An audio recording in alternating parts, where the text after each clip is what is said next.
We're now going into the adult section. Michael wanted us to do a little bit of sex education, so away we go.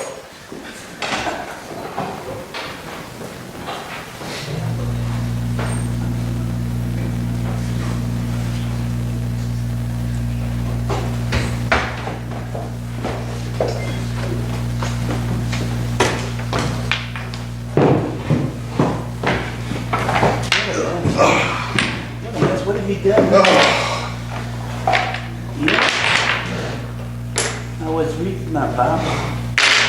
I was reading my Bible. Yes? I come from the south. I was reading my Bible when I see this spilling of the seed. What is this? Oh, the Onan. spilling of the seed. What a story. Yes. So, Nudix and Herman would like to present the spilling of the seed. Does everybody know the story of Onan? Whoa. Oh, so you gotta know the story. You got one right there. Do we have one person that knows the story of Onan? Okay, Onan. We do know the old story of Onan. Poor old Onan. His evil brother died. Tamar, his sister-in-law, was now left without any children. He was asked to bear his evil brother's children. He had to go into his sister-in-law and provide children for her. The Bible says he was taken. Yes. So the question that Herman and Nudix have tonight is, what was that story all about? Why did it happen? What would he take it out? Yeah, or it seems like an awfully unfair thing, I think. But what we've been discovering is that back in those days, when your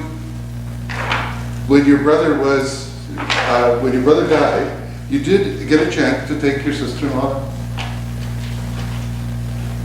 to provide children for her.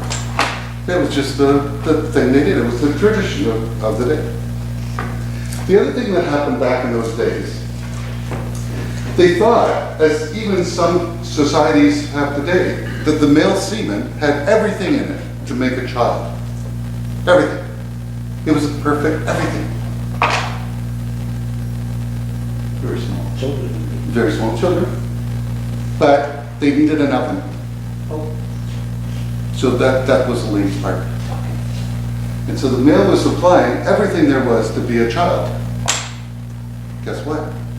You don't want to spill a child on the ground. Very good.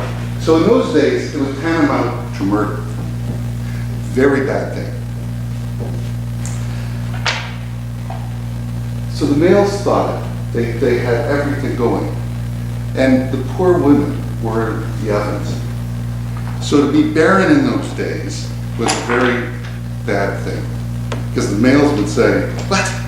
I'm giving you everything I got. You can't even be a good oven." And so, the stigma of barrenness. Come up to Jesus' time, and the rabbis used to teach that a human was made from 3 parts. The white part of us was supposedly come from the male. Bones and teeth. If Jesus healed a lame person, it was faulty male parts. They taught that the red parts came from the female.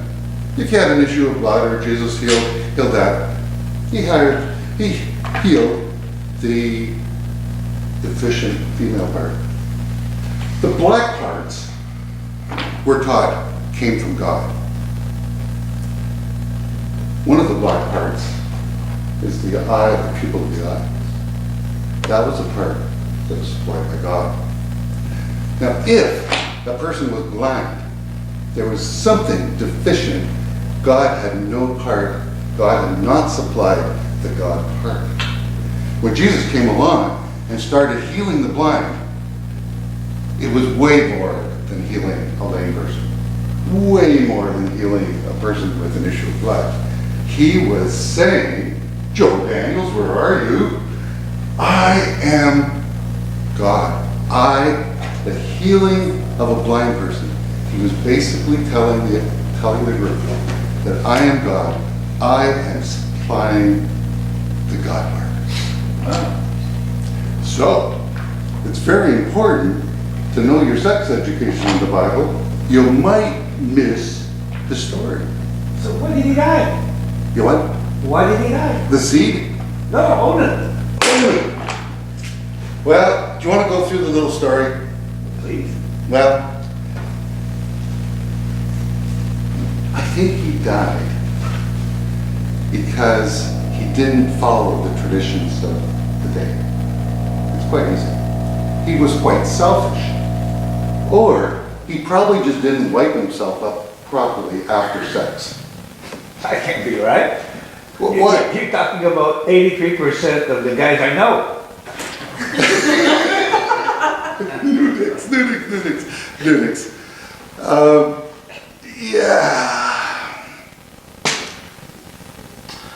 I heard someone say that Onan died having great sex. Now, what? So how did God get blamed for it? Yeah, how did God, if I don't it get was it. after great sex, how did God get blamed for it? I think it was the neighbors. They said all they could hear from the house was something like, Oh my God! Oh my God! they were having great sex. Thank you very much.